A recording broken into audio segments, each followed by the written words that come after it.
Welcome to Just Relationships, the show that offers you concrete ways to make your relationships better. Whether it's your boss, your spouse, your children, or your friends, the quality of your relationships in life directly affects how you feel about yourself and the success you achieve. Your host, Dr. Duffy Spencer, a psychotherapist, telecoach, author, and seminar leader, will interview top experts to help you learn to manage this essential part of your life. And now, here's your host, Dr. Duffy Spencer. Greetings to you. Well, if you're not married or don't intend to be married, but are in relationship, you love relationships, you have fallen in love, you want to stay in love, I am very happy to introduce you to Chris Shaver, who is the author of The Marriage Cure. And you know, our show, Just Relationships, is everything to do with relationships. And I interview people on relationships all the time. And I'm always fascinated to hear the different perspectives people have. People often say similar things about what makes a good relationship: openness, empathy, honesty, trustworthiness, obviously communication. And I'm particularly interested in Chris Shaver's book, The Marriage Cure, because it has to do with assessing your strengths as an individual and as a couple, and really seeing what they are on paper, and then also looking at the 5 typical problems that couples run into and kind of juxtaposing them. Now, I also want you to know that Chris Shaver is known as the couple whisperer. So welcome, Chris. Thank you, Dr. Duffy. It's wonderful to be here. How is it that you're known as the marriage whisperer? I remember I first heard the term the horse whisperer many years ago.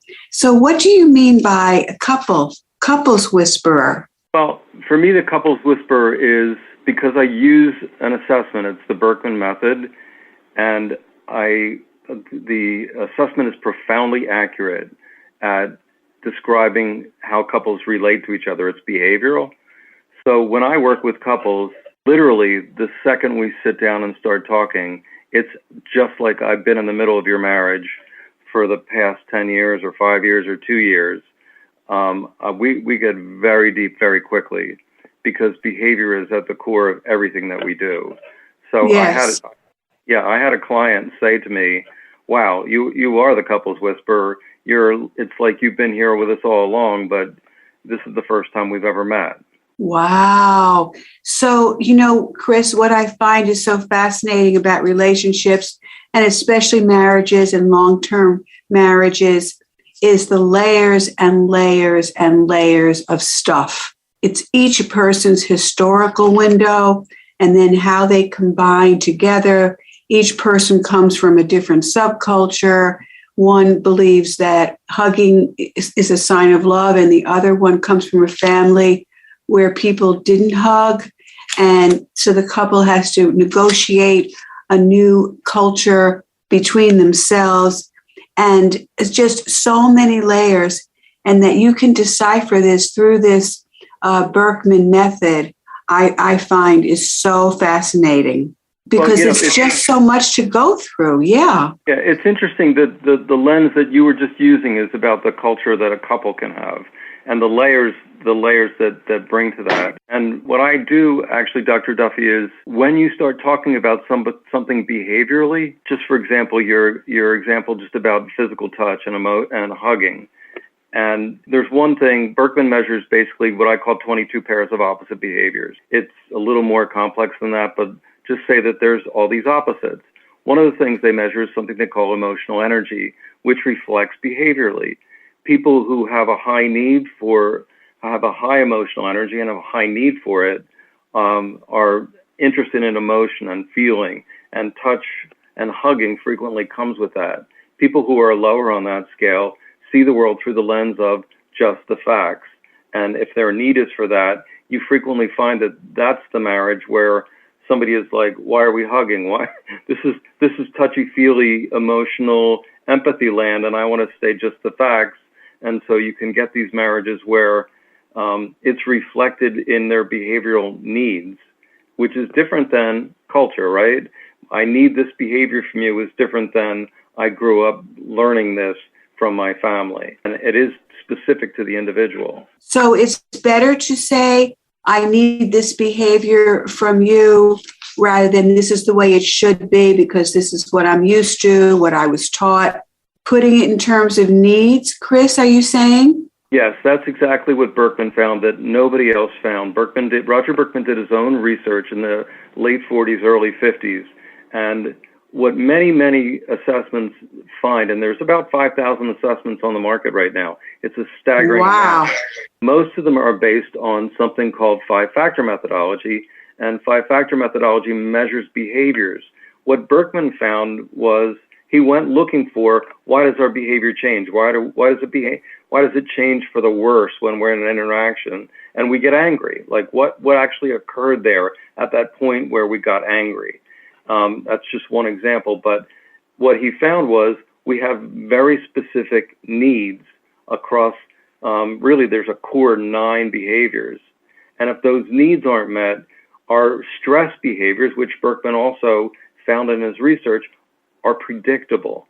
And the stress behaviors are basically immature way of saying, hey, you're not behaving towards me the right way. I'm going to give you the worst side of myself, which will give you the clue that you should be giving me something else.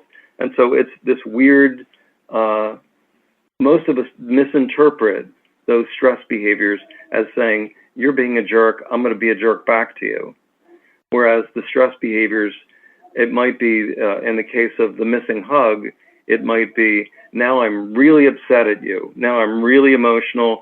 And if I get angry on top of that, I'll be irrational to you. That's what that stress behavior looks like. So now the person on the other end who might need just the facts sees you as irrational, and now there's all this what psychologists will call attribution, which is basically I think you're a jerk, or I think you're an idiot, right? It's like I will attribute all of these negative qualities to you.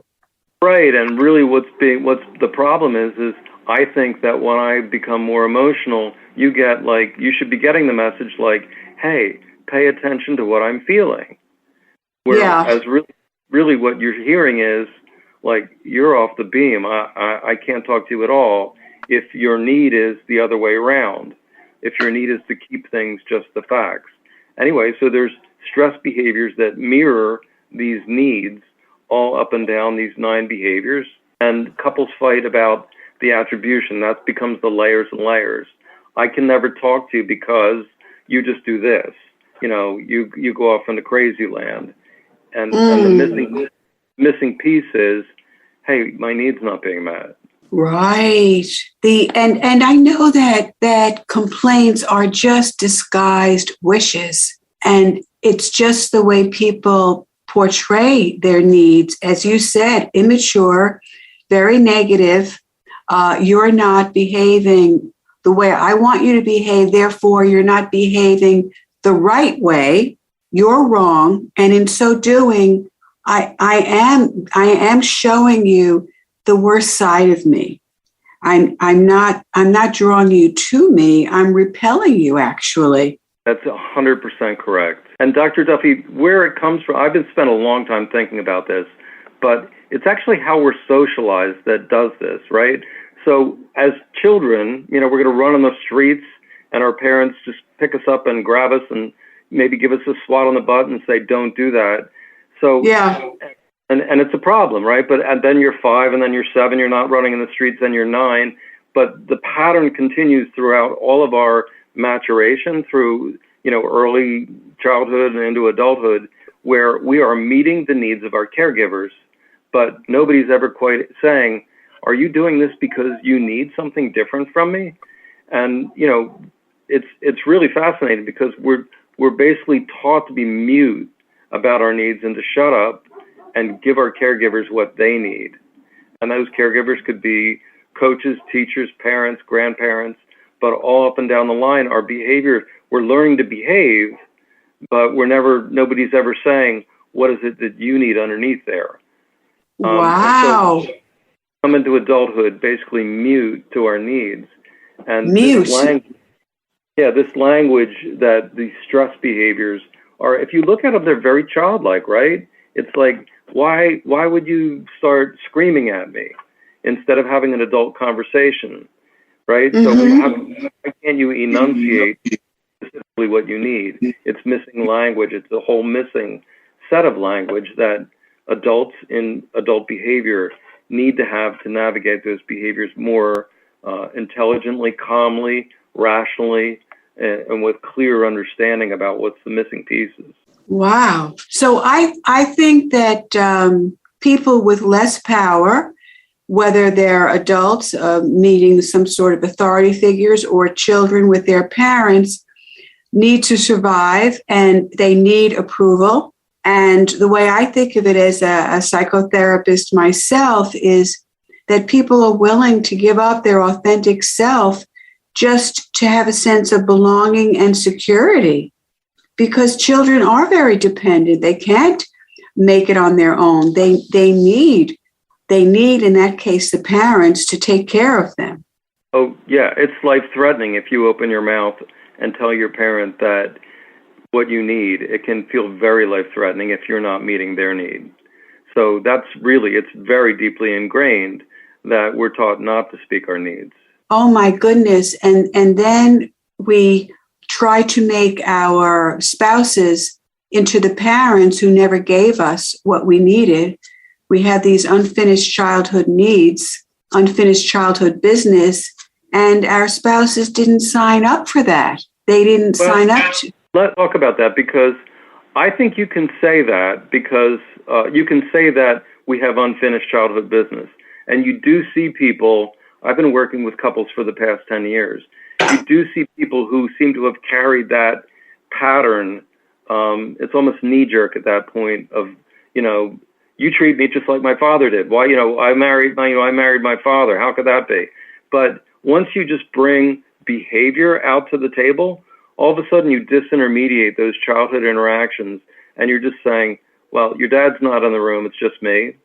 And what I'm hearing from you is you have this need. And you're saying, if I can do this, then it would be good for you. And the answer would be, yeah, it would be good for me. And you just disintermediate all the garbage that they're carrying along behind them. Beautiful, Chris Shaver. Chris Shaver is known as the Couples Whisperer, and he has written a book called The Marriage Cure, and Shaver is spelled as it's pronounced, Shaver. So in your book, what do you basically teach people? I think that's the problem with my book, because if I talk to you about this, we can talk very clearly about it. You and I basically are doing the same work. We're looking at behavior and trying to help people get to sort it out. What I find is that when I write about it, people don't get it. When I give somebody a Berkman assessment, I'm instantly in the middle of their marriage and they get it. And so it's funny, Dr. Duffy, I was a marketing person for a company that made dimmers back in the 1990s. And I had the head of the sales department said, we don't sell hot dogs, we don't sell toilet paper, all the easy things to sell were already taken. So we sell this product, which was a dimmer, which was experiential. In other words, if I told you that by dimming the lights, your house would look more beautiful, people kind of look at you cross-eyed. Well, if I tell you that understanding behavior will make your life a lot better, people look at me cross-eyed. They do. Honestly, they just look at me like, what are you talking about? I know how to behave. I was taught how to behave. Yeah. Right? But if all of a sudden I can tell you, here's what you need from your spouse, here's what your spouse needs from you, and you look at each other and you say, yeah, that is what we need from each other, and that is what we have been fighting about. Now all of a sudden everything changes. So my book, I think, is honestly, it's a wonderful business card for me, because I'm going to tell you all the reasons that people have told me that they didn't come in to seek help. And that's really what I go through in the book, because my real book that I want to write is I want to write the book about you as a couple. I want to show you as a couple. I want you to take the assessments. It's why I've created the Couples Whisperer website, where I'm selling courses like how to avoid the biggest mistakes you could make with each other, or how to talk to each other, or how to create trust and accountability inside your marriage. And they're all based on how you need to be treated, how you want your spouse to treat you or your partner to treat you, and how you need to be treated in return. So, or how they need to be treated in return. I'm sorry.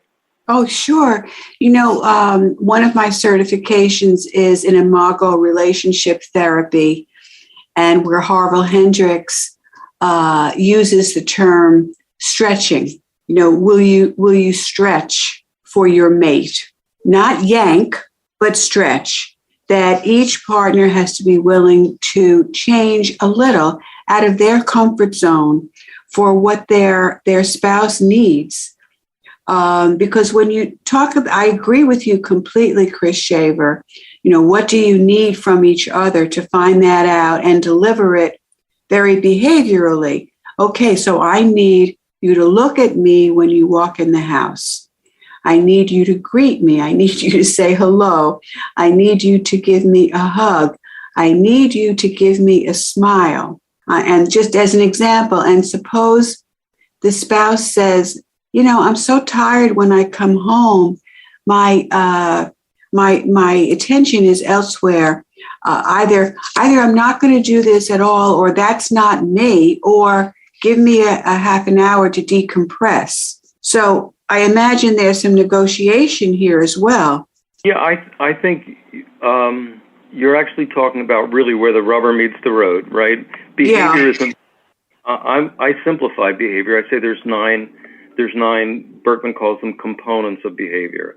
And if you're just talking about, let's say, respect, which was one of them, which you just talked about, which is when you walk in the door, respect me, look me in the eye, see me as a valued member of your family, your spouse, someone that you love. And those are all done with some pretty wonderful nonverbals, right? Yes. Look at me, hug me. So I just, what I bring to the table is the language of that. This is my clear need. When you don't do that, the reason that if I don't get that from you, I go into this stress behavior is it's not optional for me. What Berkman found is your needs are not optional. If you don't get them, you will be unhappy. Your needs are not, right? So, and I think people seeing this in black and white takes it out of, and you take this assessment and it's a quirky assessment. People come out of it and say, I don't know how they're going to figure anything out about me from this. But when they see it in black and white, they're like, this is exactly what we're dealing with all day long. I had no idea that's what it really was. That's what your viewpoint was. I kept thinking that you were like me, but there was something off with you. I mean, that's right. You're just like me, except a little crazy. Right. You don't work the same way I do. So right. Yeah, and then it comes down to just what are the behaviors that actually fulfill that need. And they can be very simple and basic nonverbals, a hug, a warm look, a touch, all about behavior. So are you saying, Chris Shaver, that behaviorally it's not so, if you think of it that way, that it's really not as hard as you might think? In other words, it's not about, I have to change myself and transform in my whole personality. But okay, you want me to look at you when I walk in the door? I can do that. Yeah, and then on the flip side, so one of the things you said in your example was wonderful. It's physical energy. It's one of the things Berkman measures. So at the end of the day, at the end of a work day, there's three energies Berkman measures: physical, social, and emotional energy. So at the end of the day, most of us walk into the house and our energy is at a low ebb.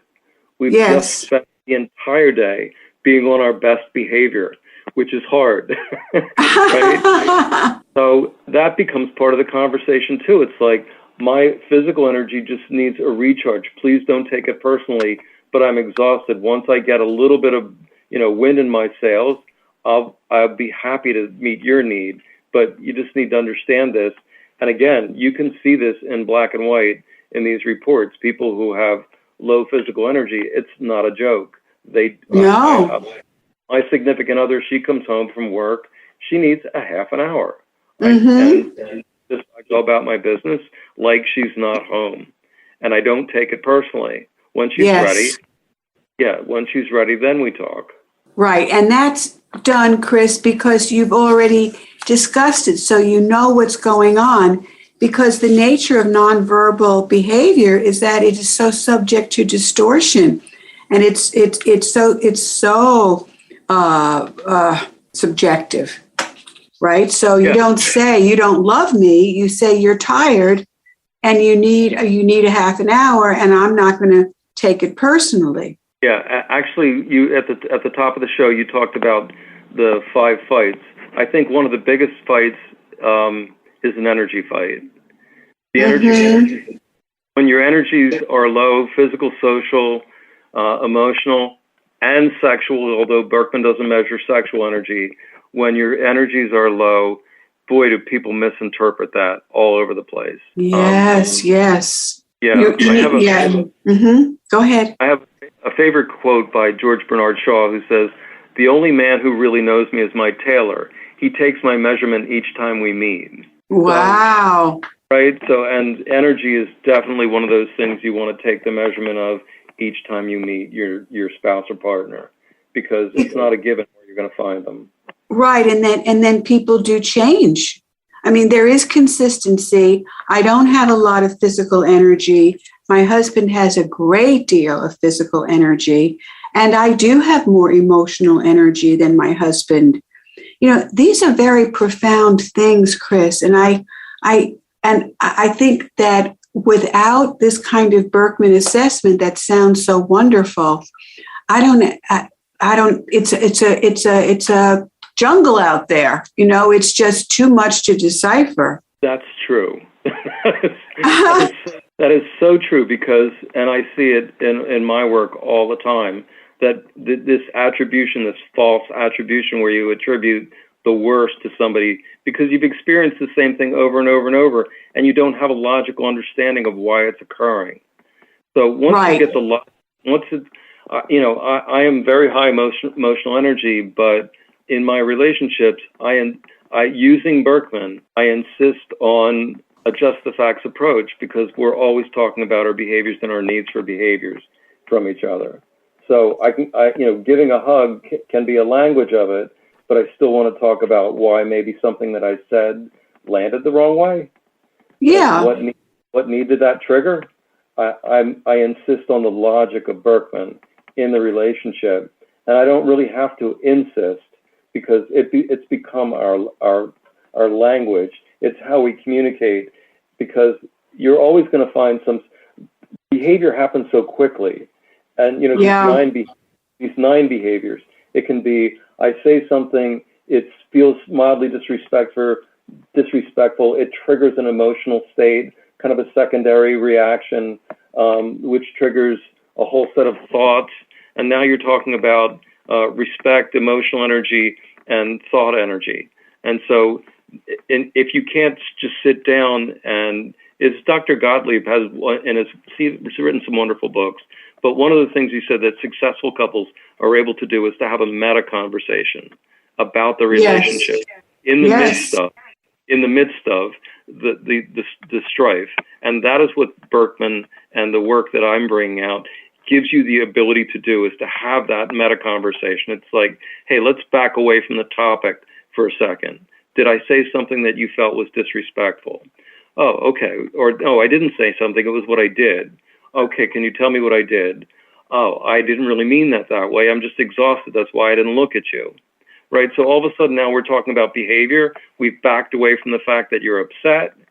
We've backed away from the fact that, I've explained to you why, I'm not even looking at you because I just had the worst possible day at work and I had to fire somebody or whatever it would be, and I'm really at a low ebb, and this is just a horrible time for me. But we've had this language to be able to back off that cliff and not have, turn a bad work day into a bad night at home. Right, right. So how do people have access to the Berkman assessment?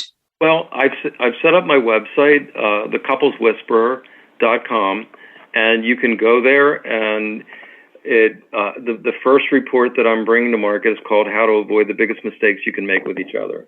And if you'd like that, which is a wonderful way it really focuses on your core needs, and that's the fastest way to kind of put your toe in the water. But you can also take the Berkman method, work with me directly, and get kind of the full Monty and understand everything about it. So but what I understand about a lot of couples, my heart is really with young couples who are just starting out.